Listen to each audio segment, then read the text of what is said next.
No, nagpasensya lang kami. Basketball is a game of runs. We had a run in the first half. They had a run in the third quarter.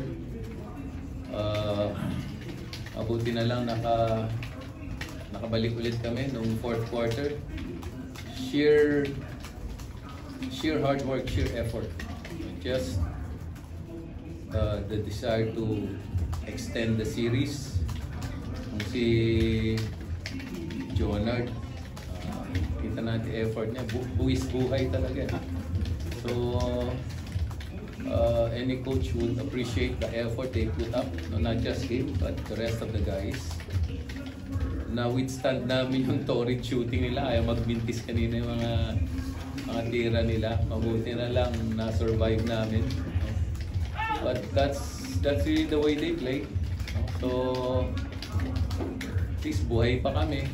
Na-extend namin until Saturday. Pero gusto namin yung position namin yun. One game away, even field, great battle. This is what we like. This is where you get your toughness. And we showed toughness today. Thank you, Coach Yeng.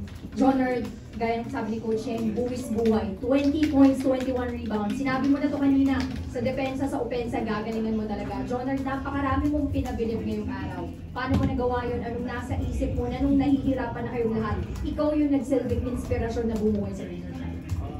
For me, yung lang sabi ni Coach Yeng lagi sa paddle namin. Kasi yung rebounds namin sobrang baba. Kaya dinaanan namin sa sipag, sa box out, sa rebound. Maraming tulong-tulong din yung mga teammate ko.